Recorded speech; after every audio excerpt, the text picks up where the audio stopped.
Hello and welcome to Teaching Physical Sciences. Today we're joined by John. Hello, John. Hi, Helen. Good to be with you again. Yes, good to have you back again. And we have Dylan behind the buttons. Welcome, Dylan. Hi. And today we're talking about going through your grade 12 prelim papers. That's right, Helen, and it's a really important part of teaching and learning in terms of getting those grade 12 learners really focused and ready for the big exam. Yes. So I always think that there is a good way to do this and there's a bad way to do it. And unfortunately, if you do it wrong, it can have huge impact. Obviously, if we do things wrong in the classroom, it can detrimentally affect student performance. Yes. But how you manage this prelim session, and just to foreground that, recognize that prelims, when we prepare learners for prelims, it's about their opportunity to make mistakes. Yes. Many of us don't provide enough opportunity in classrooms for learners to make mistakes. But here is an opportunity where learners can learn from their mistakes. And it's imperative that they do learn from their mistakes, because we could have prepared them and told them all the right answers. But if they don't take that on board and actually learn from their mistakes, prelims as a mock exam has failed in its intention to adequately prepare our grade 12 learners to write that final exam. That's quite a thought, actually, to think of the prelim. I know we say, okay, this is your practice run, but when you actually think, okay, this is really a practice run, this is the chance where you scope out the race course and you see where you're turning too fast and you're turning too slow or whatever it is. Yeah. And unfortunately, I think that many learners go into the final exam without having had the guidance and the reflection that is necessary to make the most of those practice runs. Yes. And unfortunately, if you do the same thing over and over again, you're going to get the same result. The mediation and the attitude of preparing learners after they've written prelims. And part of it is the learner's own mental state, because they want to get out of school. But there's so much that we could assist them to not make the same mistakes. Yes. So it's that balancing act of recognizing those learners that do need help, those that do need support, and what are the little things that are going to help those learners make a between a 10 and a 20% difference in their final result. More than that, you're probably not going to get. You're not going to push learners. It's probably going to be less than 10% difference. But there could be still cases. A difference. It's still a difference. It Yes. could be as much as a symbol. And so I really believe that it's important to make the most of this opportunity. And of course, the prelims enables you as a teacher to point out those areas that they could make Absolutely. that big difference. I also think that the prelims and the marking of prelims will help a reflective teacher Yes. to teach grade 12 material better next year. And there's the evidence. It's not about what the final result is. It's about looking at those prelim marks and looking at the general trends that you can see across the learners that you've taught, and asking the question, the bold question of, well, what could I have done differently? Yeah. And that's perhaps an uncomfortable question, but I think it's a question that every good teacher needs to ask. Yeah. And if it's a private question that you're asking yourself, you don't have to admit your faults to anyone else. You No. can just remedy them yourself. Absolutely. And to think about what were the strategies that I did use in teaching those core concepts, and what did work and what didn't work. Yes. And therefore, I think that in those hours that you spend walking up and down the rows because you've now got invigilation to do,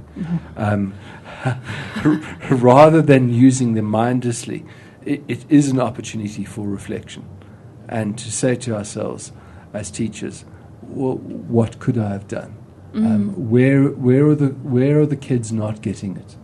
And certainly in those hours where you've got nothing else to do, because you can't do anything proactively, you can't do work, meet deadlines. It's you and the kids, and you're attentive and you're watching, but your mind doesn't need to be there. Yeah. Your mind can be on some reflective exercises. So it's better than thinking about your shopping list. Absolutely. Yes. I definitely think it is. Okay, well, before we get too much into the nitty-gritty, as you know, I've been reading this book called Yes. Teach Like a Champion. And of the 49 steps, or techniques, we're now on technique number 20, which is called the exit ticket. And I've actually spoken about this in previous webinars because I heard about it from somewhere else. And surprise, surprise, it happened to be in this book. Okay. Okay. Let's see what the exit ticket's about. And the quote from the book says, end your lesson with a final at-bat, a single question or maybe a short sequence of problems to solve at the close of the class. So what this is saying is it links to the last technique, which is technique number 19, surprise, called at-bats, and it talks about the baseball analogy of facing a whole lot of balls so that you can bat in different directions, and it's talking about tackling question after question after question to build mastery. This exit ticket is more to use for the teacher. It's saying that we're now going to do some kind of question or activity which will then allow the teacher to gather some kind of data about the way the class is understood, whatever they're doing. Much what I've said, in a sense. Yes. The prelim is that exit ticket, final sort of polishing of so what did the kids actually learn? Yes. And maybe that's something that needs to be at the top of our heads as we're marking. So what did I learn in doing this process of Yes. teaching grade 12s? How much of their misconceptions, or how many of their misconceptions are mine. Yes. And all of those questions, I think, are part of this particular time of the year where we do reflect and we start to plan forward. I also think it's inevitable that one needs to start thinking, as we look at the prelim questions, we start thinking about grade 11s who are going to be next year's matrics. And much of the work that is done in grade 12, that's examined in grade 12, is actually the foundation is laid in grade 11. Yes. So as we start to prepare for those final exams for grade 11 as well, you're going to need to start thinking about, so what are the pressure points? What are the gap areas that I need to be examining at the end of grade 11? If I've analyzed and found, wow, my kids don't know anything about stoichiometry, what am I going to do for my grade 11s? And what question am I going to set in the grade 11 exam for the end of the year that's going to remedy that? Of course, we're all setting exams at this point, so it's a great time to practice. Using the prelims as a bouncing board, as a mirror, to help guide me in the setting of grade 11s. Yes, well, let's take a look at your 5-point teaching strategy. Moving on to the next slide. You start with the point, when marking the prelims, give feedback for each learner. So that means individualized feedback. Look, this would be an ideal. And as a teaching strategy, this isn't going to be one lesson, but it's a way of thinking. Because you've got to try and get the marrow out of the prelims for every individual learner. A lot of this you could give to the learners to try and get them to do, but some of the disengaged and unempowered learners will probably need some help to do it. Okay. In previous years, I've used the opportunity to set up individual appointments when I've specifically changed my mindset about teaching to be like a doctor or a lawyer and say, I need to have an individual consultation with you. Now, I know when you're teaching large numbers of kids, that might not be possible. Yes. And particularly in the structure of this year's exams, and the terms and the holidays and what have you. Previously, What do you mean by that? I'll explain now. Okay. The dates for when prelims ends, and then the October holiday. Yes. Learners come back to school on the 13th of November. They start writing on the 26th of October. Sorry, they come back on the 13th of October. They start writing on the 26th of October. In previous years, they've had an extra week, or perhaps even 2 weeks of the fourth term, which is a challenge for teachers now to get through the prelim work in a way that is going to be succinct but meaningful. Yes. And I know that in some cases, some schools like to keep their matrics there for a longer period of time. The pressure is going to be on to let the matrics go earlier. And that's going to be a management issue. That's going to be interesting to see how different schools manage that. But I'm getting sidetracked a little bit. In terms of that, I know that there's not a lot of time this year. Yes. And so what I would suggest to try and cut down the time while you're marking, hopefully you can mark the science papers before they go on their holiday. You have a one-pager with the script. They're not going to be able to take the script with them for any period because those are going to be included in the school-based assessment and the portfolios. But even if it's half a page, even an A5 page, of just some notes for each of the learners to, and it wouldn't take long to do. Your strongest area is organic chemistry. Your weakest area is mechanics, and give that out before they go on their holiday. I think that's imperative, and so just to be able to give them that extra week, which is the holiday week, to do some constructive learning. And I think all grade 12s do realize that the time is now to put in that last push. Yes. They are motivated. And I know there are various programs that they are probably going to be called into, whether they be camps arranged by province or whether there be supplementary programs that are arranged by the district, or whether they're going to be joining Learn Extra and working through stuff that we're broadcasting during spring school. All of those things are about getting the kids motivated. But what I feel is that you don't want to waste their energy either. Yes, you do want them to be able to preview, but you also want to focus on specific areas of weakness. And so that's the reason for the feedback, individualized feedback. Agree. Yes. I also think that it's important for the second point that and I think you've gone on. Oh dear, sorry. No problem. Is about structuring when you're going to give the feedback to the learners. I've just suggested in this time frame, you might not have the opportunity to give the learners the opportunity to look through their prelim papers before they go on the holiday, but at least give them a letter or give them this list of things. But when they come to your class to get their papers, they no doubt will have some indication of what their marks were. Yes. And it's a stressful process, and I think it needs to be carefully managed because it could just be a futile exercise that leaves nothing much to be remembered, because the matrics are also in a silly season. I'm counting down to last days of school and doing all sorts of pranks and getting T-shirts signed and fond farewells and all that sort of thing. And in the middle of this now we've got an academic activity which can make a huge difference. And so you need, as a teacher, to clearly have ground rules and boundaries. And if there's any sense of being a disciplinarian, I think now is the time to hold it out. You need to have those firm boundaries, basically because you can't have learners coming and trying to do things that are not right and doing any sort of cheating on their papers. Yeah. So you've got to be very strict about the control that you have when you give out the papers. But so it can be stressful.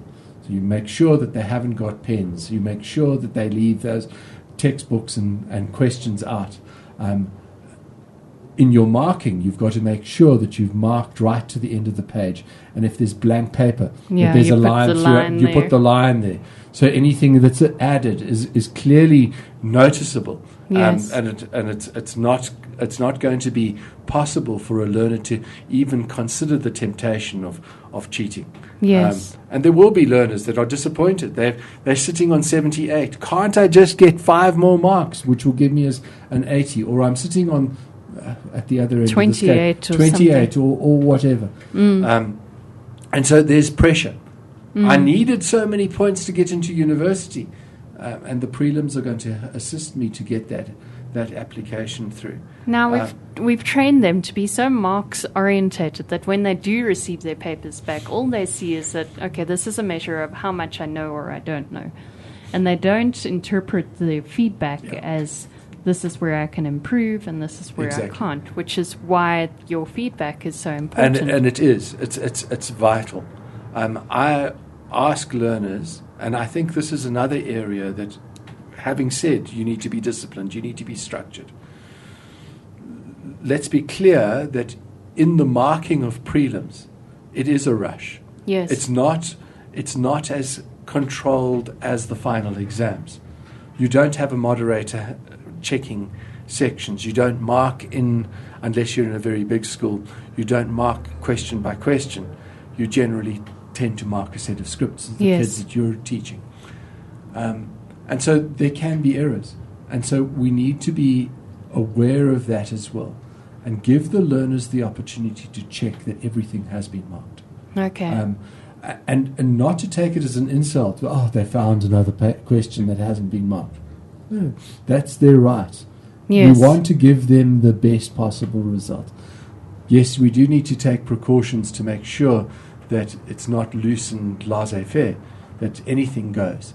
But at the same time, we do need to make sure that things are done properly and reflect properly. Yes. So managing the stress and managing the emotions, I think, is something you'd probably need to sit them down, give them a good talking to beforehand. Yeah. And then, like we've been saying, yes, it's about getting the best mark, but the balance is getting the foresight and getting them into the mindset of recognizing that this was a practice run. Yes. So what lessons can you learn from this?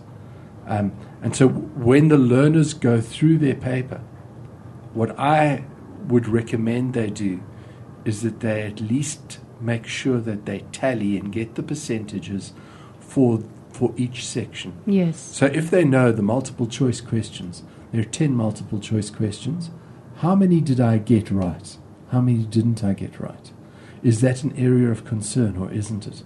So if I've got the total number of marks out of that are possible for multiple choice, let me not worry too much about the technique of multiple choice. But if I recognize that questions 2, 3, and 4, which are all about mechanics, and relatively speaking, I didn't do too badly in those questions, but I wasn't able to answer questions 5, 6, and 7, then there's a problem. And I need to identify what the problem is. Was it that I ran out of time? Was it that I, as a learner, didn't know that? I hadn't studied that. Yes. I forgot those formula. So what is the reason for my result? I got 100% for question 5. Good. I've answered the question correctly. Doesn't mean I can forget that section altogether, but it means that I've done really well. But at least I'm encouraged then to know, well, I do know something, and I can build on that. And it comes to a strategy of exam technique that I hope we've got time to talk about. Yes, we will get to. So I think we've gone through point 3 as well. Point 3 says identify errors and skills. Yes. So that could be exam technique, not managing my time properly, or writing down the wrong formula, or not learning the definitions. Remember that in all the exam papers, there are level 1 questions, which are straight recall. And if I haven't got the definitions correct or statements of the laws correct, I need to go back and make sure that I've learned those as a learner. So these are things that you can ask your learners to do. Okay. I also think then my 4th and 5th point, which are kind of tied together, providing them with additional resources. And there's a fine balance between giving them an overload of exam papers, previous exam papers to go and read through or practice, and not giving them sufficient. This year, recognise that there are no previous CAPS exam papers. Yes. There's the exemplar paper, and that's about it. And the prelim paper now. There will be prelim papers from other provinces that the learners could try and get hold of. But so don't give them too much, but also don't give them too little. I think that they need to do, in this period, having done their prelim, they need to do at least another 2 papers, full papers. So 2 of paper 1, 2 of paper 2 as practice runs. Now, at the beginning of the month, we had Toinette in to speak about doing revision in grade 12 maths. Yes. And she said what she does is she takes questions from exam papers, literally a pair of scissors, and cuts them out, yeah. so that she has all of the same topic on one page, another, or section at least. So matters and materials could be here, but mechanics over there. And then they're practicing their knowledge and their skills in a variety of different questions over and over. It's a very good point, and it's something that's useful. I also think that having done the practice with the prelim, you want to give them another opportunity to have a second practice run. Yes. So under exam conditions, without the textbook around, with the stopwatch in hand, and the door closed, no distraction, go. Write for 3 hours and see how far you can get. Yeah. And then mark it. And mark it strictly afterwards. And that's the learner's prerogative. And important, not prerogative, but duty. Yes. The learner needs to go back and mark their own work, referring to the memo. They need to be critical. Absolutely of themselves. And by doing that, if they then say, but I didn't get that answer, why didn't I get that answer? That then becomes an opportunity to go to a teacher with a set of questions. Look, I've done this work, but I'm still not getting this right. Yes. Help me here. It comes back to reflective practice again. Absolutely. Whether you're a teacher or a learner, the only way you can grow is if you reflect on what you know and what you don't know. Exactly. Yeah. So in guiding the whole process, I think the other thing that's really important, particularly the fact that we don't have a long history of CAPS exam papers, Yes. is the exam guidelines. The document is a source of really valuable information. I actually didn't know the document existed until a few days ago. Yeah. I find it incomprehensible why it isn't on the front landing page of certain websites. But it doesn't seem to be very readily available. I have given a link later in the presentation for it, but so I can mention it here, it's on the Eastern Cape exam paper, the exam website. So it's ecexams.co.za, and that's got both past exam papers and links to current exam papers, the prelims, but as well as Sounds the exam like a guide. fantastic resource. It's an invaluable resource for teachers. It does grade 11 exams as well, which is really nice for teachers wanting to look at different types of questions. To be honest, if I were looking for exam papers, the Eastern Cape website might be one of the last places I look. Well done, Eastern Cape. Yeah. Yes. So that would be my 5-point teaching strategy. Yes. Are you ready for your 3 pressure points? 3 pressure points. Okay, so your first one says learners who only focus on marks. I think we've covered that to a certain thing. Yes. And it is a stress because they are under a whole lot of stress. And so they do want to gain those extra 2 marks. But to try and assist them to do that mark-orientated, getting them to mark a paper, I think is invaluable experience. And the second thing, coming back to the exam guidelines, is the exam guidelines give definitive set of points about marking of paper 1 and paper 2. Guidelines that are generic, but that learners need to know.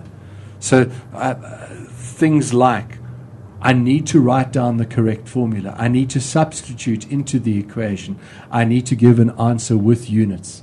And we've said this that... sounds like a useful document for it's them to have as well. incredibly useful. Learners need to have it.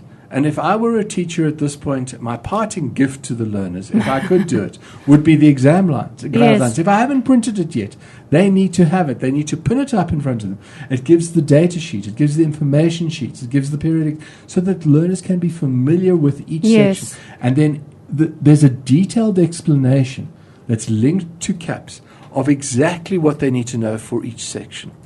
So, and we'll come to that. So, I think it's referring learners back to the exam guidelines is the ideal way of getting over the phobia of marks. Yes. I think and explaining to them what they are going to get credit for and what they're not. So, for example, if they use the wrong formula and they substitute incorrectly, they're not going to get full credit. Yes. There will be some credit, but not full credit. And obviously, if they just put down an answer with the units, they're not going to get the part marks. No, they're not. They're going to get the 1 out of 3 or 1 out of 4 for the final answer. Yeah. Even if it's totally correct, they need to show all their working. And that's very clearly demonstrated in the exam guidelines. So your second point says identifying critical areas. Okay. I think we've spoken about that. A little bit. Yes. But I've mentioned it in terms of the analysis that needs to take place, the diagnosis. Look at the symptoms. Okay, so I've ended up with 65. Let me highlight where I've gone wrong. Specify those topics. And try and make sure that I spend more time on those areas that have caused me to decrease in my marks that I expected to get a little bit better. So also look at the level of the question. And I know that in your maths discussion on a similar topic, Lee mentioned that, if it's a level 1 question and everyone's got it wrong, well, that's a cause for concern, or the average is very low. If it's a problem solving that everyone's not got quite right and it's a level 4, well, that's kind of to be expected. You're only going to expect your top 20% to do really well in a level 4 question because it's got to differentiate. So identify the critical areas. In content, what am I missing? What are my content gaps? What are the procedures that I need to go through? What are the skills that I need to brush up on? And that could be part of that feedback that teachers give. Yes. But it's part of the feedback that learners need to get as well. So as I'm looking at my exam paper, the instruction to the learner must be identify where you've gone wrong. Yes. For yourself, internalize it. Make sure that you don't, I got 5 marks out of 6. Well, what prevented me from getting 6 marks out of 6? And if they analyze it, they may see that it was a simple... Unit, they added missing, instead of minused or something like correct. that. Or a missing direction if it was a vector question. Yes. Yeah. So recognize the common errors as well. And teachers will no doubt deal with that. And your third point is... Which I think is probably the thing that you can't at this stage, given the time that we've got, as a teacher, ever think you could possibly reteach the whole syllabus. Oh, no, you can't. There's no way. And to try and cram it in is not going to work. No. For me, if you've only got 5 lessons with your grade 12s, then probably the most important thing that you need to do is to revise with them and instill in them the importance of good exam technique. Yes. And much of the performance from the prelim, one can extract not only areas of weakness in terms of content, but areas of weakness because of inadequate preparation.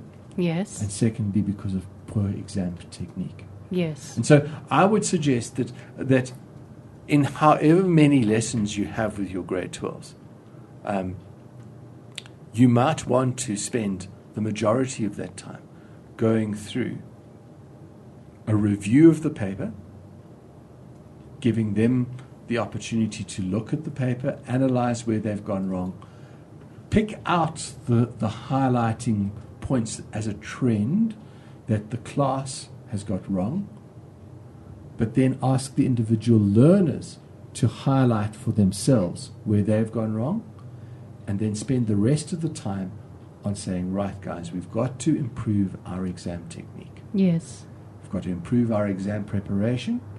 So what are you going to do between now and, I think it's the 8th of November, 7th or 8th of November, when you're going to write paper 1, and the 10th of November when you're going to write paper 2. What are the concrete steps you're going to need to take?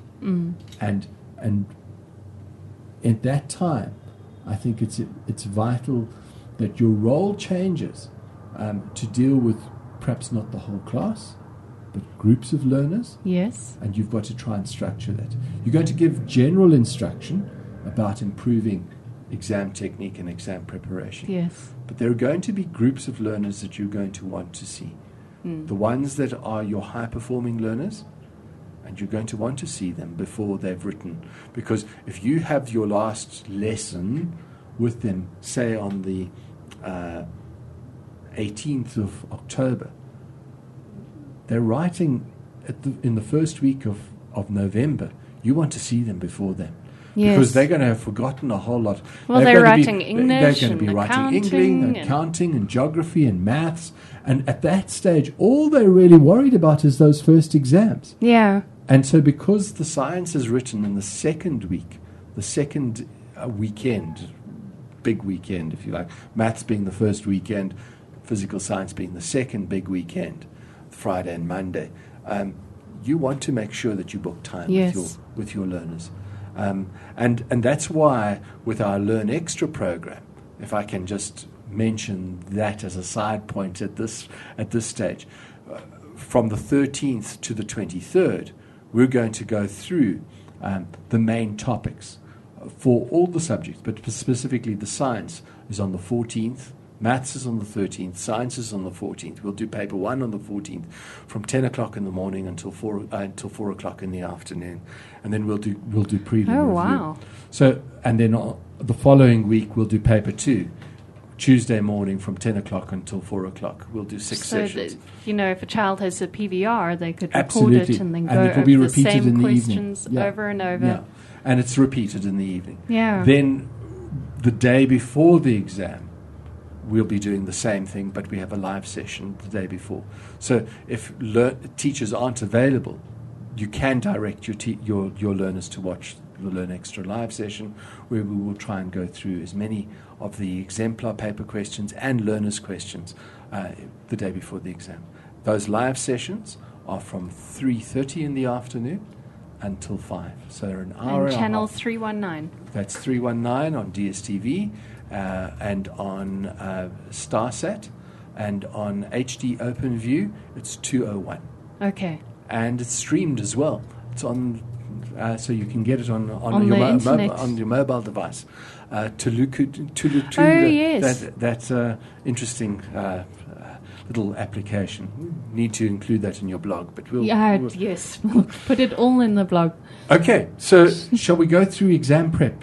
Because good ideas? Yes, let's go through some good ideas. Would you like to look at the exam guidelines? We'll or come shall to we that just in a minute. Okay. So the first thing that I think, having mentioned time is very short, recognizing that literally learners will have, from when they go on holiday, having written their last prelim exam, which is about the 4th of October, they have from then until the 23rd of October really to do general revision. Yes.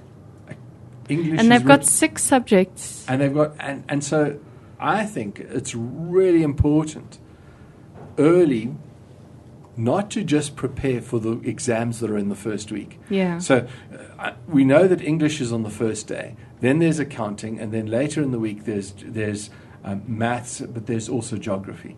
So those are big sections for the first week. Yes. Learners might be tempted to only prepare for those. I think you want to prepare for your later exams as well. And so during the holidays, and perhaps even into the first week of school from that you're back, encourage your learners to spend some time going through each subject so that you've covered the highlights of each subject, and particularly given detail to things that you were unsure of. In that first week, it's the time that learners will come to class with questions. And I think we need to make that available. So getting them to prepare a study timetable, getting them to use the exam guidelines. How involved would you be in that, preparing a study timetable? I think that's something they're grade 12s. They need to do it for themselves. Okay. They've also got different subjects. So it's not something that you want to dish out. Could you prescribe a set amount of time, so you need to do at least I would this say much? that, yeah. I think that's a valuable thing, give them some guidelines. But I also think we need to take cognizance of the fact that there are other subjects. Yes. I honestly believe that a learner that spends more than a focused period of time of, say, between 2 and 3 hours per subject is about the maximum that you're going to be able to get. After 3 hours on the same subject, it's overloaded. Your brain isn't able to function as well as it could. So rather get them to split things up into smaller bite-sized amounts than to spend a whole day on paper one. Yes. It's not going to. And they need to know how to relax their brain after doing some things. Exactly. So a reward as well. That reward could be a carrot stick or a celery stick or a run round the block. Yes. Or time out to watch a movie, or time on the phone to chat to friends. All of those are possible incentives. Yeah. But obviously, time management in that process is make sure I get the work done, and then have the reward, not slack on the concentration, and then enjoy the reward. So, preparing a study timetable is something that they should actually already have that in place. Yes. But the reason I put it there is that I know from personal experience of teaching, and as well of seeing people in the household, leaving things till the last moment is often a trend. You know, there's a great saying that says you can't have a baby in 1 month by making 9 women pregnant. No, agree. So it doesn't. There are just some things that take a certain amount of time. No, it's a good saying. That is awesome. The second part of that saying is, but you can have a lot of fun doing it. But it just gets the point across. There are some things that just take a lot of time, and the time needs to be allocated, and they need to do it. It's like training to run a marathon. You can't just... It's baby steps. And this has started in January, really, when you think about it. This is just about polishing the final. Yes. Bit.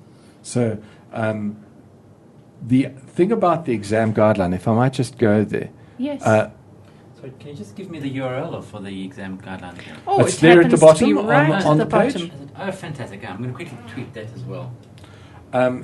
The exam guideline, this is just a section out of the exam guideline, but I think it's a very useful section because it not only gives the mark breakdown of each of the sections for the paper. So we know that 63 marks, roughly, there's a 5 mark tolerance on this, but the examiners are going to try and get 63 marks on mechanics. Yes. They're going to try and get 17 marks on waves, sound, and light.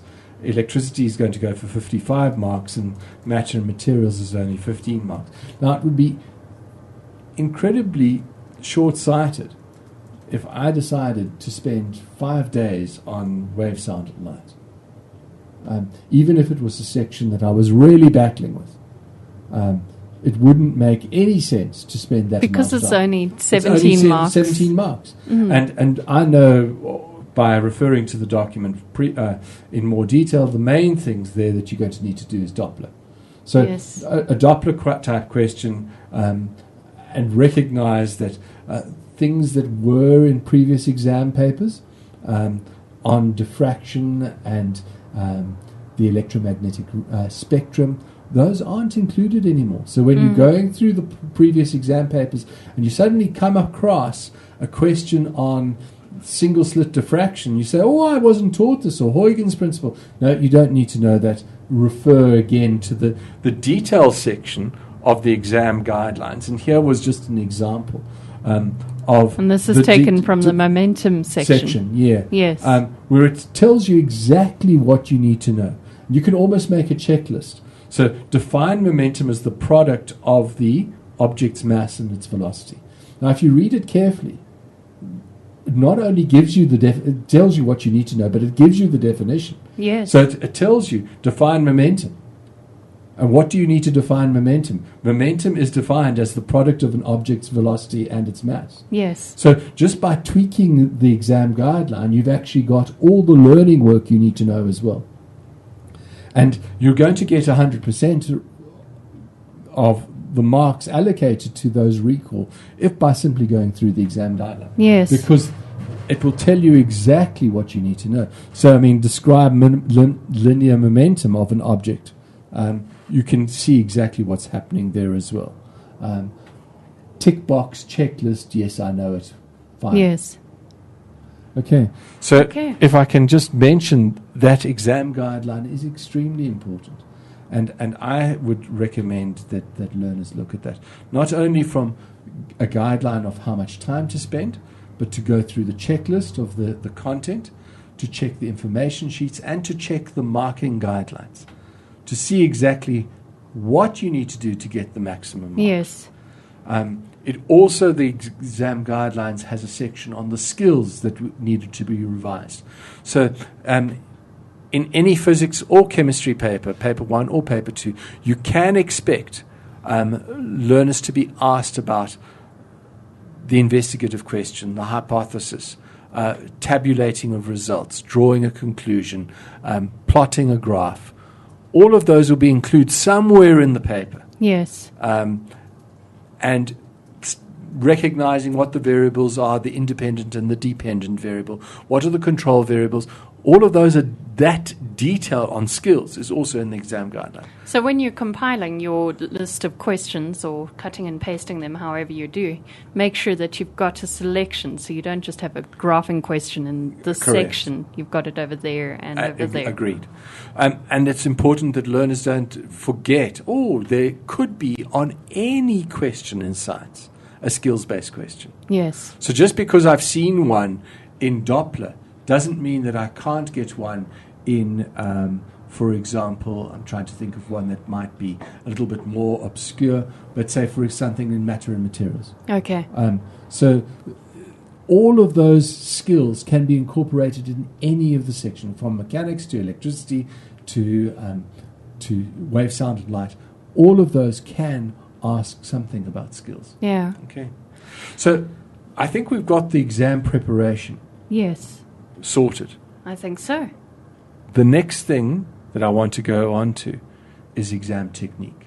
Now, this is something we often neglect in class. We talk about that you must study, and these are the things that you're struggling with, and if they're lucky, they'll get some exam papers that have been compiled nicely, but we often don't talk. In fact, all of the exam techniques I learned were from my dyslexic father, who had to teach himself how to write exams because he couldn't finish them in time.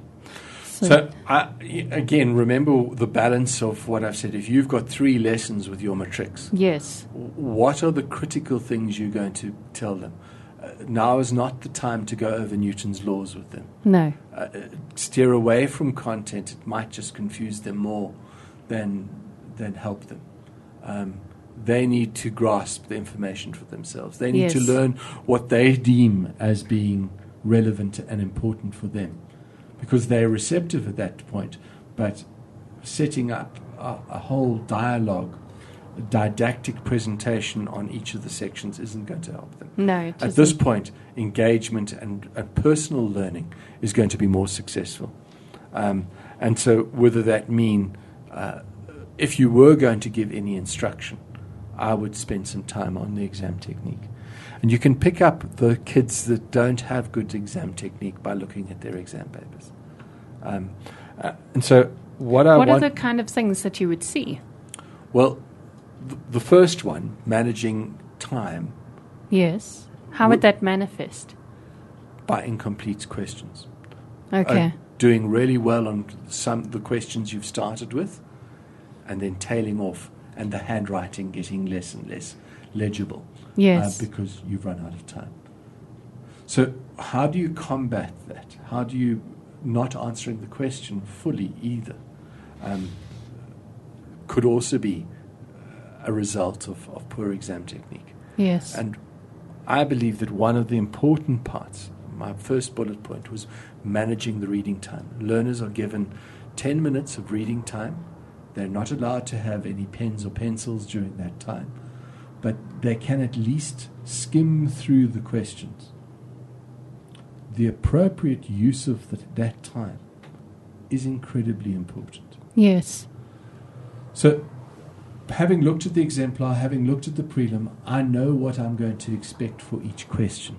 I know that there's going to be 10 multiple choice questions. I know that question 2, 3, and 4 are most likely to be the mechanics questions.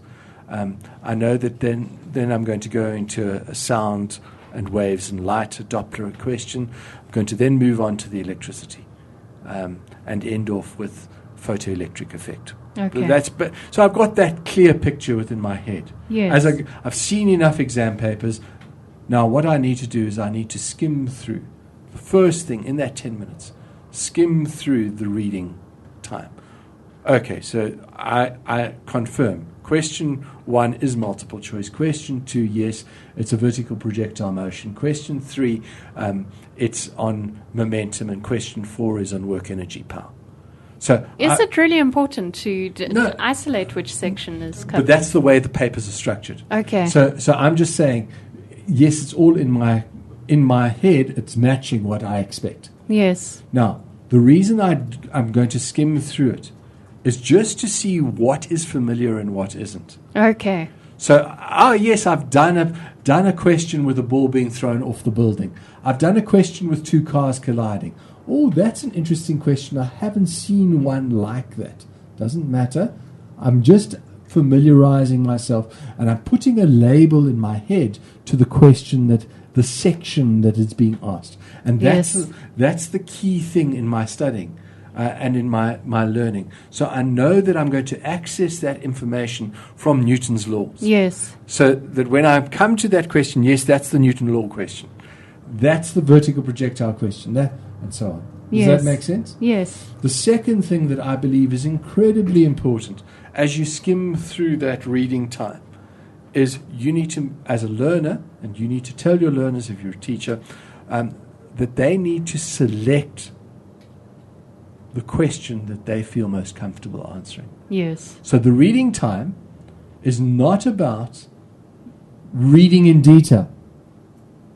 The reading time is to get an overview of the questions and to make a decision about what question I'm going to answer first. Many learners and teachers think that questions need to be answered in order that they're written in the paper. Yes. That's not true. No. It's not at all. And what you want to do is you want to maximize your best question at the beginning. You want to get a real boost.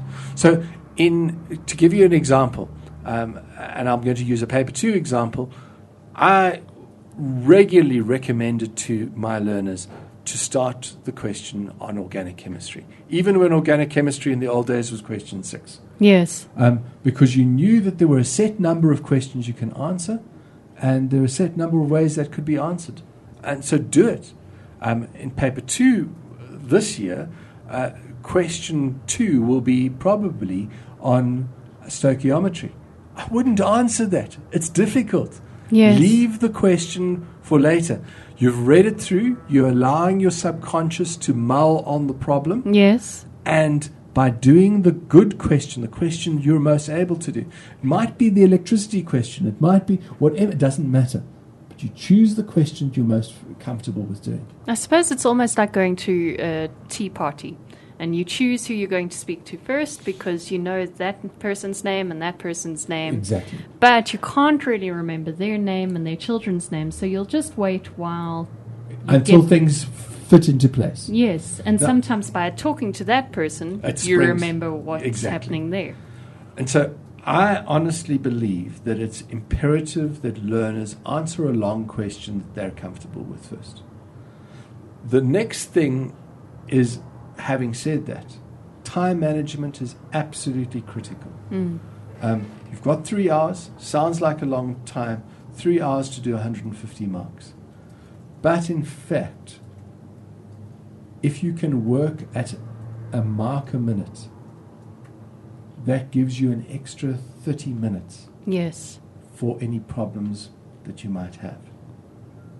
Okay, so if you can work at a mark a minute, you can work particularly at the beginning with the more easier questions, the questions that you like, Yes. then you can make up for that time and you can pace yourself. It's very important that you allocate a mark a minute, and if you recognize I've come to the end of my allocated 15 minutes and I'm not finished the question, stop and move on.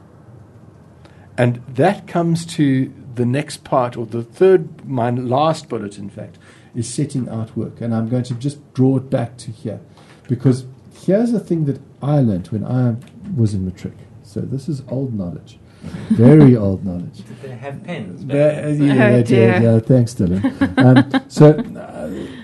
We were told that in your exam booklet, and teachers will know that your exam booklet is an A4 page that's, when you open it up, has 2 A4s on it. Yes. The first page, on your booklet, this is the cover.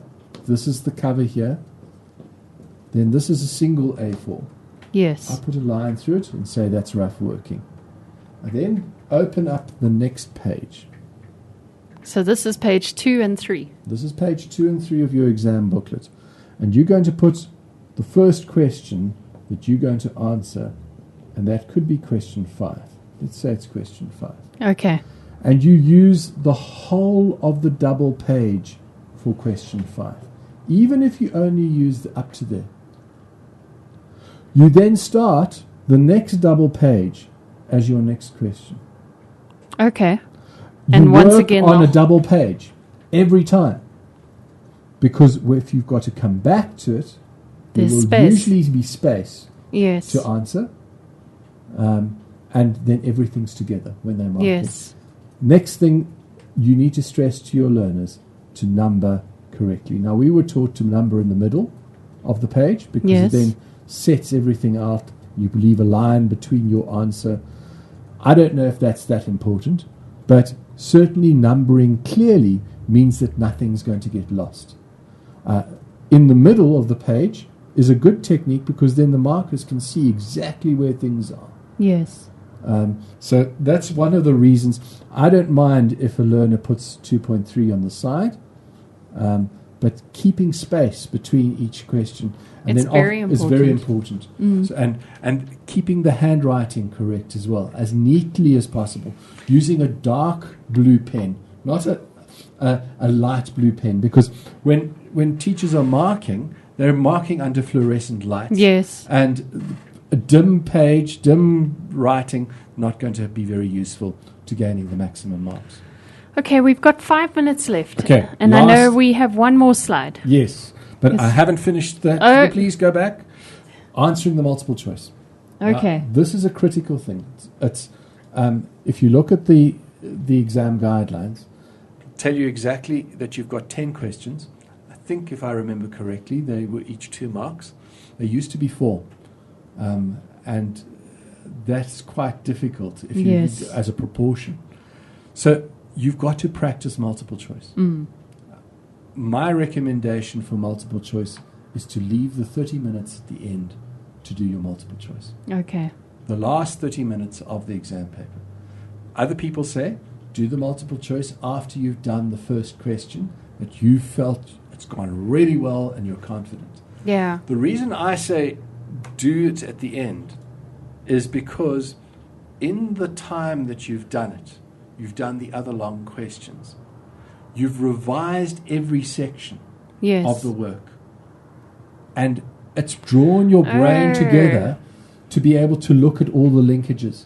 So you are familiar with mechanics, you're familiar with Doppler, you're familiar with electricity. So now when you answer the multiple choice, which starts with mechanics and then it moves on, it's clearer, it's at your Okay. fingertips.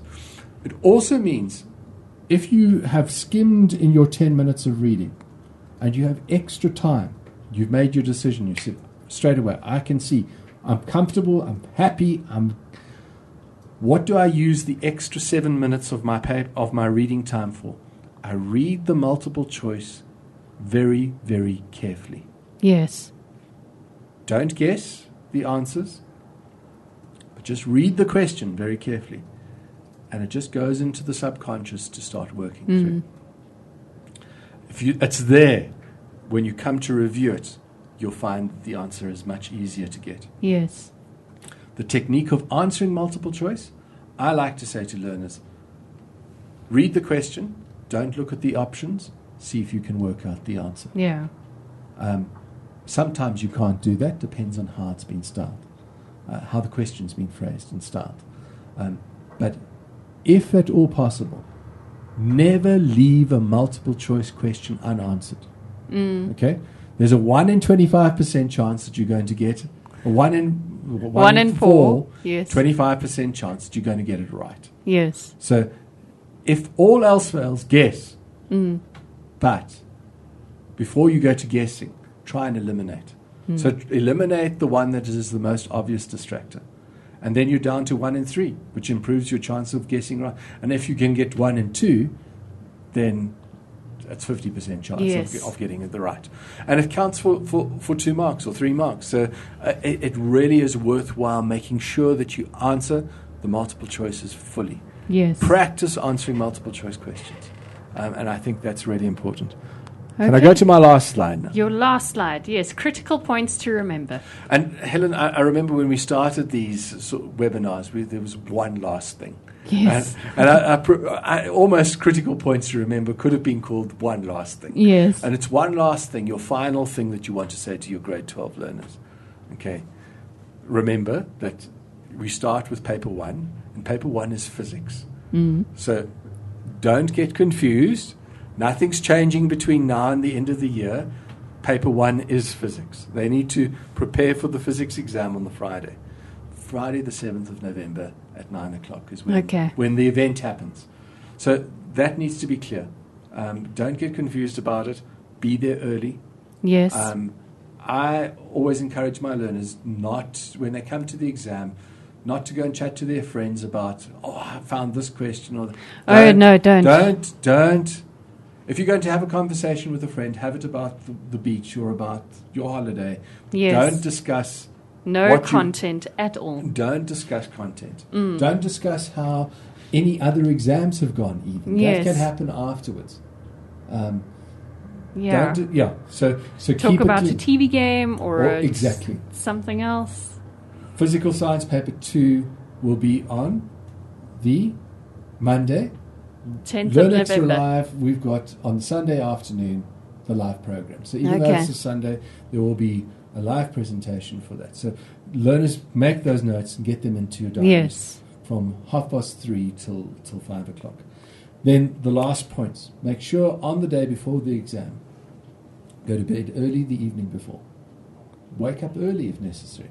Don't cram until 3. Don't cram until 3. You need to get at least 6 to 7 hours sleep. Yes. And don't try and cram. It's not going to work, particularly in physics. Eat breakfast. Yes. And that's about it. Focus on food. So these are all the tips that we would give them. And probably we would have given them for previous exams as well, but just carry on reinforcing because they are teenagers. And they're not going to live. And then, of course, because the physics paper takes place quite a while after they've written other exams, they're going to be in that stage of being a little bit lethargic. Yes. And I would suggest as a teacher, you want to organize possibly some workshops. Yes. Some time in your diary that you can say, right, grade 12s, I know you're writing on the Thursday morning, you're writing English. But after the English exam, if you can come to my classroom, I'll be there to answer questions. Yes. Set up a help desk. Set up an opportunity for learners office hours that they can come to you. They can come to you. And I would hand select certain learners as well. My top learners and the learners that are in danger of failing or not doing so well. I would make 2 groups out of those and say, I want to see you on these days. Give me an hour of your time. Yes. Okay. Well, thank you, John. It's a pleasure, and I hope that it goes well. I know that there's some anticipation that these exams are going to be tough. But you know what? At the end of the day, I'm sure our learners are going to surprise us. I'm sure they'll do fine. And thank you, Dylan, for your magic behind the scenes. Join us in 2-3 weeks' time on the 16th, yes, the 16th of October, when we're back with Grade 10 Energy. Until then, happy teaching and have a good holiday. Goodbye.